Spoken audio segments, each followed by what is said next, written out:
السلام عليكم ورحمة الله تعالى وبركاته. نتمنى تكونوا بخير. اليوم راني راح ندير لكم شوربة بيضة. غادي هنا فيها واحد المقادير شوية مغايرة باسكو يديروها عفوا بالسمن والصفار تاع البيض. انا هنا رايحة نوضع فيها الزيت كما راكم تشوفوا الكمية. عندي هنا شوية تاع الدجاج. هي لازم تكون فيها هاد لا ماتيغ غراس، من الافضل ديروا من الفخذ ولا هذاك الجلد تاعها. ونضيفوا ليها باقه من المعدنوس اللي لازم يكون جديد هكا باش الريحه تاعه والبنه تطلق. عندي نصف حبه من البصل اللي يكون مرحي وتوضعوه به بالماء تاعه.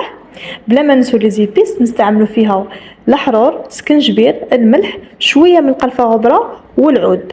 بلا ما ننسوا الحميصه تاعنا، ونحتاجوا بيضه كامله والقارص. بعد ما نكونوا وضعنا القدر تاعنا على نار متوسطه الى هادئه باش هذاك الدجاج يطلق الماء تاعه والحشيش يدبل بشويه والبصل كذلك تتقلى، نضيفوا عليه كميه من الماء اللي لازم تكون تغطي هذاك الدجاج والحشيش. ضربوا حساب تاع الحميصه لازم تطيب بيان والحشيش يطلق كاع البنه تاعه. زيدي عليه لي زيبيس اللي ذكرتهم لك، عاودوا خلوه في النار، خلوه حتى يوصل لدرجه الغليان وتخلوه يطيب بيان. باش تعرفي هذاك هو الوقت اللي تضيفي عليه الفيرميسيل. لازم الدجاج يكون طاب، هذوك الحشيش يكون دبال تماما والمرق يولي هكا رايح للون الاصفر. هذيك الحبه تاع الليم لازم ديري حبه كبيره، راح نستعملوا فقط النصف. والحبه تاع البيض هي في الحق يديروا نورمالمون غير الصفار تاع البيض، بصح انا رايحه ندير بيضه كامله ونخلطها بيان بالفوي، ومن بعد نضيف عليها هذا النصف حبه تاع الليمون اللي لازم تكون عامره، نعصرها مليح ونخلط، ومن بعد نديرها بالصفايه وانا نخلط في الشوربه تاعنا باش ما ديرليش هذوك الحبيبات تاع البيض واللي تخسر لي من لا تيكستور تاعها. الفيرميسيل اللي تستعملوها وتكون نوعيه جيده، ولازم تلاحظوها كيما هاك تكون رقيقه بزاف وقصيره باش ما تكبرش، يعني ما تخسر لكمش من لا فورم تاعها. وضيفوها للقدر. كيفاش تضيفوها؟ اولا تقلعوا هذاك الا كنتوا حاطين كيما انا هكا دجاج كميه رايحين تقلعوه باش ديزوسيه.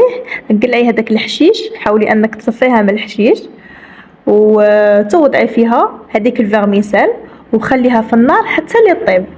رفدي من بعد بالمغرف باش تشوفي الا كانت سيبون راهي واجده. هنا انا نلاحظ باللي سيبون راهي طايبه. وبعدها رايحين نضيفوا هذيك الكميه اللي قلت لكم، عصير الليمون بالبيض، خلطوا مليح ووضعوها. انا تعجبني هاد الشوربه بزاف باسكو فريمون طيب بالخف، ما تاخذش منكم الوقت، خصوصا يعني في هاد الايام رانا نوجدوا تحضيرات الحلوى، واللي ان شاء الله راح نحط لكم واحد الوصفات اقتصاديه وتعطيكم كميه مليحه. فوالا كما راكم تلاحظوا اللون تاعها ولا رايح للابيض. هذه هي النتيجه النهائيه، راح تشوفوا كيفاش تكون. ماشي خفيفه ما وماشي ثقيله، ما تكثروش هذيك الفيرميسيل. الريحه تاعها ما شاء الله، ريحه الليمون، وزيدوا شبتوها بشويه تاع المعدنوس. وكانت هذه هي وصفتي لنهار اليوم، شوربه بيضاء. نتمنى انكم تجربوها ونتمنى انكم تشتركوا الا كنتوا عاد متتبعين جداد. وشهيه طيبه، صحه فطوركم.